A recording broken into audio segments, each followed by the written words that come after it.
I came home earlier than I was supposed to that day without telling anyone, and the moment I stepped inside the house, something immediately felt off, even though everything looked completely normal at first glance. As I walked deeper into the hallway, I suddenly heard voices coming from upstairs, and I stopped right there because I knew for a fact that my wife was supposed to be alone in the house at that moment. At first, I tried to explain it away in my head, like it was nothing serious. Maybe the TV was on, or maybe she was talking on the phone. But then I clearly heard another man's voice speaking, like he completely belonged there. When I stayed silent and listened for a few more seconds, I heard her laugh in a way I hadn't heard in a long time, and that's when I realized something was seriously wrong, even though I was still trying not to believe it. And when I heard her ask if there was a chance I could come home early, and he calmly replied that I was still at work, I understood that whatever was happening upstairs wasn't a misunderstanding anymore, but something I was about to see with my own eyes. Before everything happened, I genuinely believed I had a stable life, the kind of life that doesn't make for dramatic stories or shocking revelations.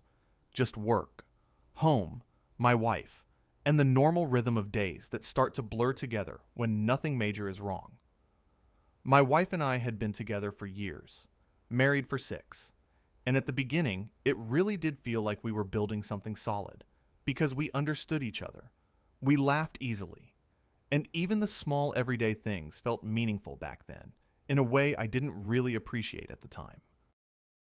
She was always ambitious, always moving toward something, and when she started going to the gym more seriously about 2 years ago, I actually supported it completely, because I thought it was a good thing for her confidence and her health, and at first it really did seem to bring her positive energy.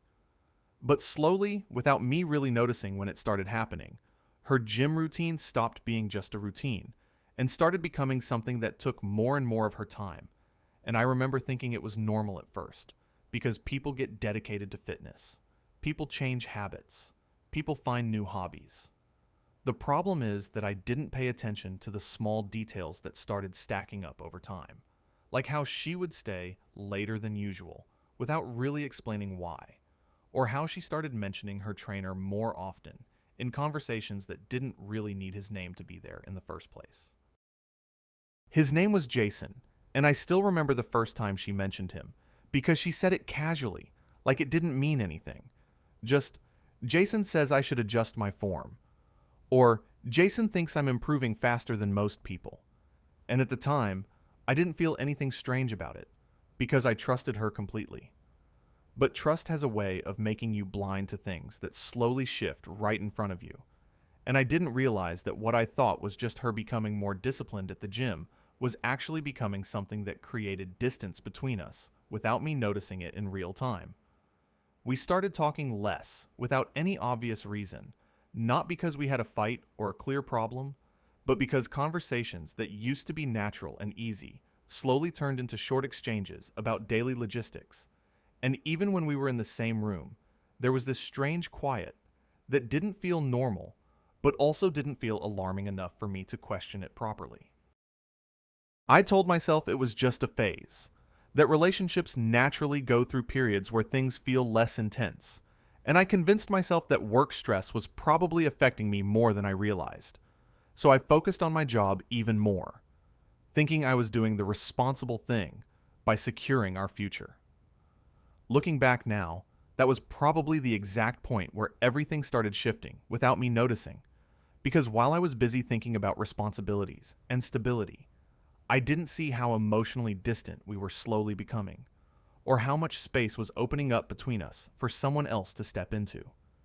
And the worst part is that I never suspected anything serious, not even when the signs were right there in front of me, because I believed that what we had was strong enough that nothing like betrayal could ever actually happen to me. At first, it wasn't anything that looked serious enough to question, just small changes in behavior that you can always explain away if you really want to believe everything is still fine. And I think that's exactly what I did without even realizing it. She started spending more time at the gym, not in a suspicious way at the beginning, just longer sessions that she said were about improving her routine and getting better results. and I remember actually encouraging it because I thought discipline and consistency were good things in any relationship or personal goal. But then something subtle started to shift in the way she talked about it. Because it wasn't just, I went to the gym today anymore. It became, Jason said this. Or, Jason showed me that. Or, Jason thinks I should try something different. And his name started appearing in conversations where it didn't really need to exist. I didn't react at first because I trusted her, and trust makes you interpret things in the most harmless way possible. So I told myself that it was normal for a trainer to be involved in progress and motivation, and that I was probably just overthinking something that didn't need attention. But what I didn't notice at the time was how often she started mentioning him compared to how often she mentioned anything else from her day. And slowly it felt like I was hearing more about him than about her actual experience, which in hindsight should have been a warning sign, but didn't feel like one in the moment. Around that same period, our conversations started changing too. Not in an obvious or dramatic way, but in a quiet, gradual way, where we stopped talking about feelings or thoughts and started talking only about practical things like schedules, errands, and basic daily responsibilities. Even the way she looked at me started to feel different. Not cold exactly, but distant in a way I couldn't immediately define. Like she was physically present, but mentally somewhere else. And I kept telling myself that it was just stress, work pressure, or normal routine fatigue that happens in long relationships. I remember a specific moment when I tried to joke about her spending so much time at the gym and said something like, maybe she liked her trainer more than me. And she laughed, but she didn't really deny it in a way that gave me comfort. She just smiled and moved on like it wasn't important enough to address. That moment should have stayed with me longer than it did, but I let it pass because it's easier to ignore something uncomfortable than to question the entire foundation of your relationship based on a single strange reaction. And over time, the distance between us didn't feel like something that happened suddenly. It felt like something that slowly grew in silence, like two people drifting apart in the same room without ever actually noticing the exact point where it began. I was still focused on work, still telling myself I was doing the right thing by being responsible and building stability for the future. But what I didn't realize was that while I was focused on external stability, the emotional connection inside my own home was quietly weakening without me doing anything to stop it. And the worst part is that even when something inside me started feeling slightly off, I ignored it because I didn't want to believe that anything serious could actually be wrong. Not in my marriage, not in my home, not in the life I thought I understood completely.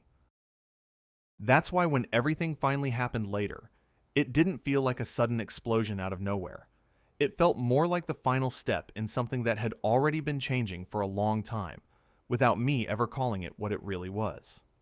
And I didn't know it yet, but I was getting closer and closer to the moment where all those small ignored details would finally stop being nothing and turn into something I could no longer avoid seeing. At some point, it stopped feeling like maybe I'm overthinking and started feeling like I was actually missing something important that was happening right in front of me, even though I still couldn't fully explain what exactly had changed. It wasn't a single event that made me suspicious. It was a collection of small inconsistencies that didn't match the version of life I thought I was living, like pieces of a picture that no longer fit together the way they used to. She began protecting her phone more than before, not in an obvious dramatic way, but in subtle habits like turning the screen away when I walked into the room or suddenly locking it when I was nearby. And even though I told myself it meant nothing, I still noticed it more than I wanted to admit. At the same time, her schedule started feeling less predictable, because there were moments when she would say she was going to the gym at a certain time, but then small delays or changes would appear without much explanation, and I didn't feel like I had enough clarity to question it without sounding paranoid. What made it even more confusing was that she never acted guilty in any obvious way. She was still calm, still normal in conversation, still present enough that I couldn't point at anything directly wrong, which made me doubt my own instincts more than anything else. But inside me, something started shifting too, because I began paying attention in a different way, noticing details I used to ignore, like how she sometimes smiled at her phone in a way she didn't when talking to me, or how quickly she would leave conversations that felt emotionally deeper.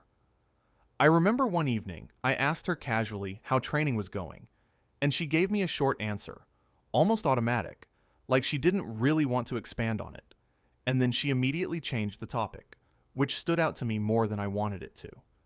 And then there was Jason's name again, appearing in conversations in a way that didn't feel random anymore, because it wasn't just about training or fitness progress. It started feeling like he was part of her daily life in a way I wasn't fully included in or aware of.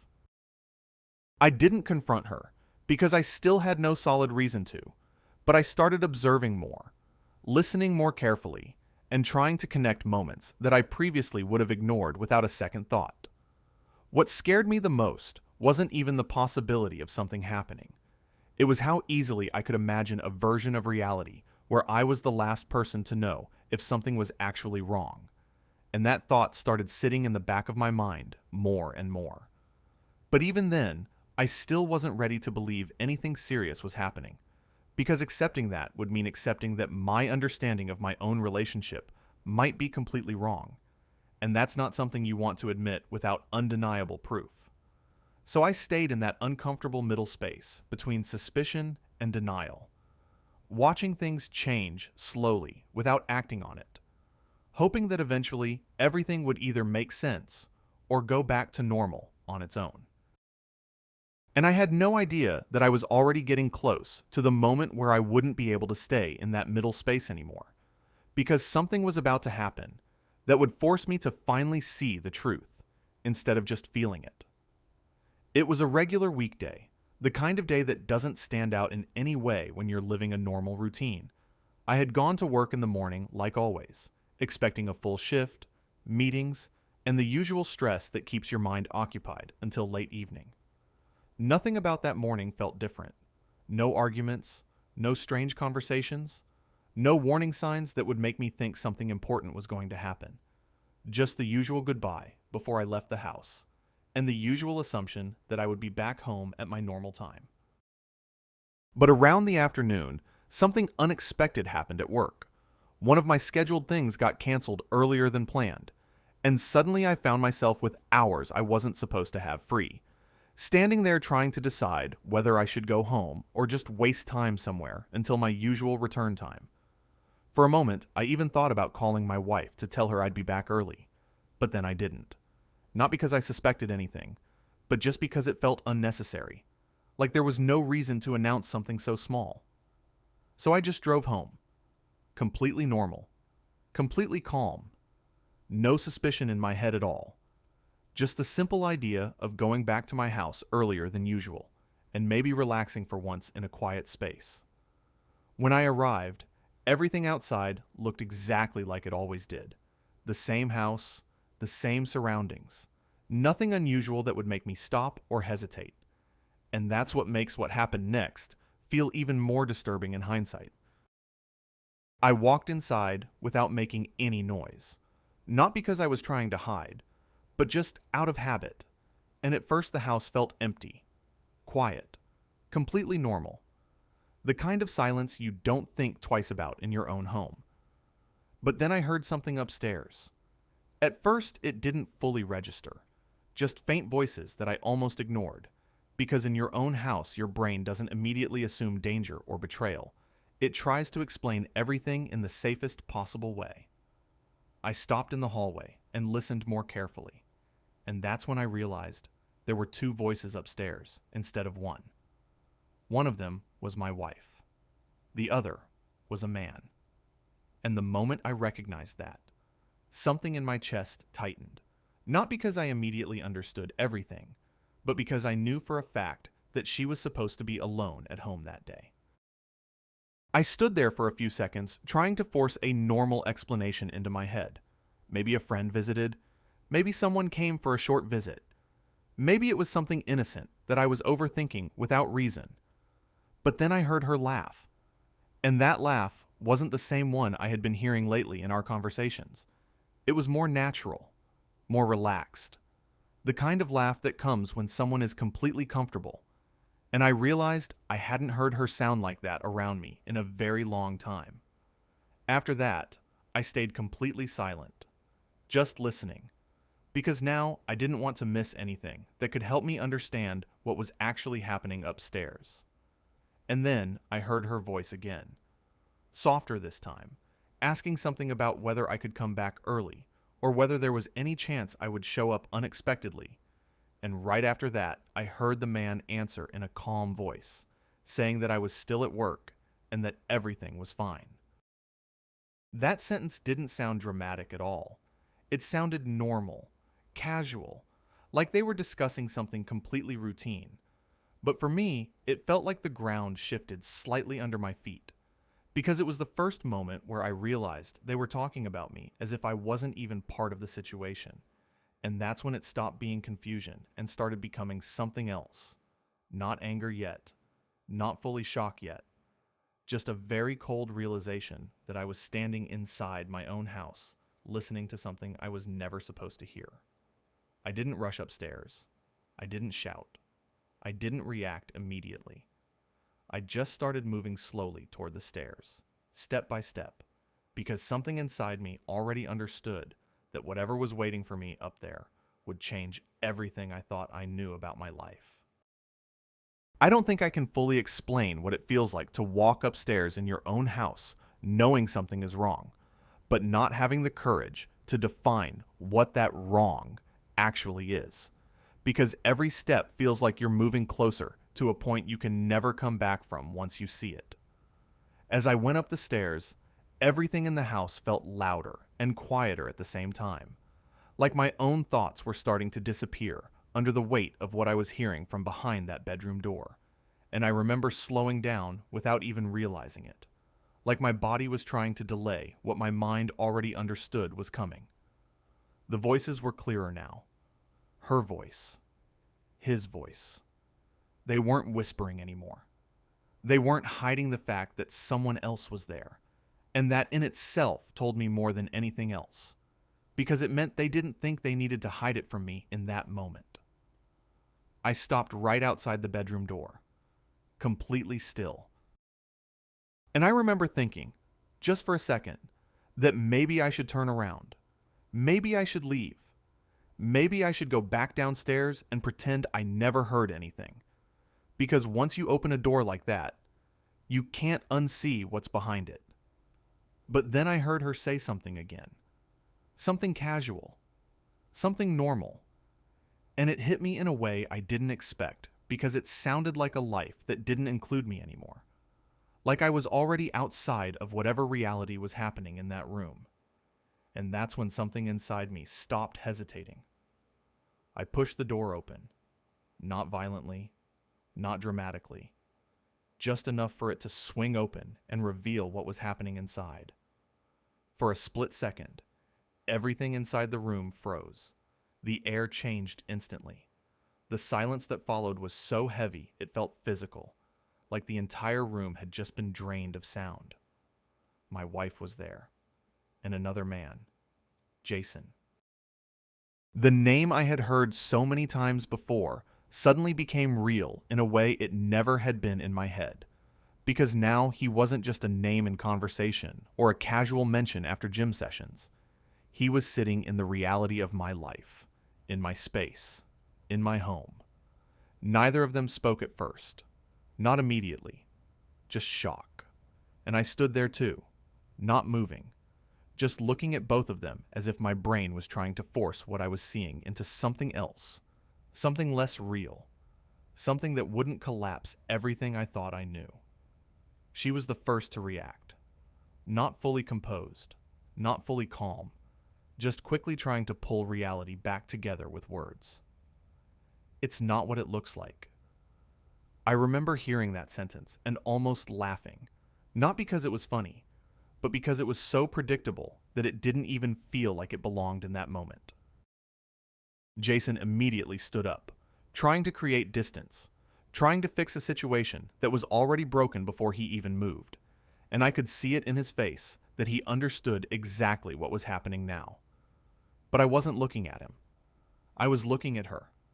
Because in that moment, I wasn't thinking about him at all. I was thinking about how long this had been going on without me knowing. So I asked the only thing that actually came out of me without shaking too much. How long? She hesitated, just for a second. But that second said more than any answer could have. Jason tried to speak, tried to step in, tried to say something like, "Man, let's talk about this." But I didn't even turn toward him. I just said, cold and clear, "Get out." And he stopped. For the first time, he didn't look confident anymore. He grabbed his things quickly, avoiding my eyes, and walked past me without saying anything else, leaving the room, leaving the house, leaving me alone with the only person who actually mattered in that moment. And then it was just her and me. The silence after he left was different, heavier, more personal. She started talking, but I wasn't really hearing her words at first, only fragments of excuses, explanations, and emotional panic trying to turn something clear into something complicated, but none of it reached me the way she probably wanted it to. Because by then, the truth wasn't something I needed explained anymore. It was something I had already seen. And I stood there, realizing that the life I thought I had walked into every day without question was already gone long before I ever opened that door. I stayed in the doorway for a few seconds after he left, not because I was waiting for anything to happen, but because my mind was still trying to catch up with the fact that what I had just seen was real, and not something my imagination could undo if I just stood there long enough. The room didn't feel like my room anymore, even though everything inside it was still mine. The bed, the furniture, the familiar smell of the space I used to feel comfortable in. But now it all felt like it belonged to a version of my life that no longer existed. She started talking almost immediately after the door closed behind him, as if silence was something she couldn't handle, as if filling the space with words could somehow change what had already happened. At first, her voice was shaky, unstable, trying to find a tone that would make everything sound less final than it actually was, and she kept repeating phrases like, "It wasn't what it looked like," or that I was misunderstanding something, or that things just got complicated without her meaning for them to go this far. But I wasn't reacting.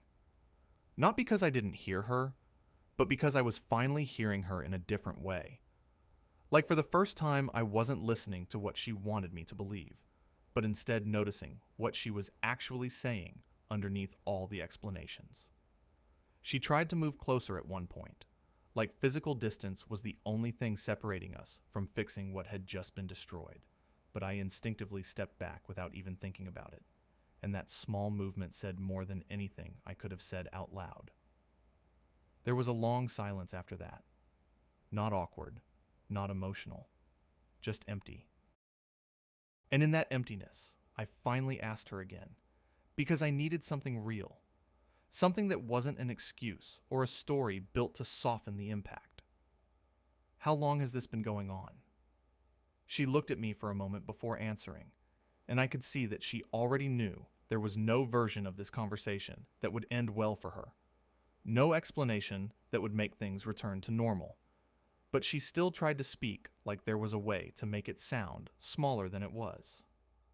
3 months, she finally said, and the moment those words left her mouth, something inside me didn't explode like people expect in moments like this. It didn't turn into shouting or chaos. It just went quiet in a way that felt heavier than anger. Because 3 months wasn't a mistake. It wasn't confusion. It wasn't something that just happened. It was time. It was choice. It was repeated decisions made in silence while I was still living my normal life, thinking nothing was wrong. She immediately started trying to continue, saying it wasn't planned, that she didn't mean for it to happen, that she still cared about me, but every sentence she added only made the situation feel more distant, like she was describing someone else's relationship, not the one I was standing in. And I realized something important in that moment. Something I didn't want to admit at first. I wasn't angry at what I saw. I was angry at how long it had been happening without me knowing. Not just the act itself, but the entire time I had been living next to something that was already breaking without being told. She kept talking, but I started noticing I wasn't even looking at her face anymore. I was just standing there, processing the fact that the person I trusted the most had been living a completely different version of our life. At the same time, I was still believing in mine. And the hardest part wasn't even what she did. It was realizing how normal everything had looked while it was happening, because nothing had looked like betrayal until the exact moment it became impossible to deny. And once that realization settled in, I understood that no amount of explanation was going to rebuild what had already been destroyed in silence, long before I ever walked through that door. I don't remember making a dramatic decision in that moment. There was no clear mental switch where I told myself what to do next. It was more like my body moved before my thoughts fully caught up, as if something inside me had already accepted that the conversation in that room was no longer something that needed to continue. She was still talking when I started moving toward the door, still trying to explain, still trying to reshape something that had already been broken too many times in too many ways. But her words started fading the moment I realized I wasn't actually listening anymore. I didn't slam anything. I didn't make a scene. I just left the room, then the hallway, then the house, like I was stepping out of a place that no longer belonged to me in any meaningful sense, even though only a few hours earlier it had still felt like home. When I got outside, the air felt different, not because it actually was, but because everything inside me had shifted so suddenly that even normal things felt unfamiliar. And I stood there for a few seconds, just trying to breathe in a way that felt stable. I didn't know where I was going at first. I just got into my car and started driving without a destination, because the idea of staying still felt worse than moving, even if I didn't know where I was heading. The streets looked the same as always. People walking, cars passing, life continuing in the exact way it always does, completely indifferent to whatever was happening inside me. And that contrast made everything feel even more disconnected, like I had been removed from something that was still continuing without me. At some point, I stopped thinking about what I had seen in a detailed way, because every time I tried to replay it in my mind, it felt less like an event and more like a collapse, something that didn't need to be analyzed anymore, because it had already changed everything permanently. I ended up parking somewhere random. I don't even remember where exactly, and just sitting there with the engine off, hands still on the wheel, staring forward without really focusing on anything in front of me. That's when it started to hit differently. Not as shock anymore, not as disbelief, but as reality settling in slowly, layer by layer, like my mind was finally catching up to what had already happened hours earlier. I started thinking about everything that came before it, not in a chaotic emotional way, but in a quiet reconstruction, trying to understand how long I had been living next to something I never fully saw, and how many moments I had ignored without realizing what they meant in the bigger picture. And the more I thought about it, the less I felt anger in that moment, because anger requires direction, and I didn't even know where to aim it yet. What I felt instead was emptiness, the kind that doesn't come from one single event, but from realizing that something you built your understanding of life around was never as solid as you believed it was. After a while, I turned the engine back on and just kept driving, not to escape, but because going back felt impossible, and staying still felt unbearable. So movement became the only thing that made sense, even without a purpose. I don't know how long I drove like that. Maybe hours, maybe longer. But eventually, I realized something important. Something that didn't feel emotional at all. Just clear in a very simple way. Whatever happened in that house wasn't something I could fix in a conversation, or understand by asking more questions, or undo by going back and trying again. That version of my life was already finished, and the only thing left for me to decide was what I was going to do with everything that came after it.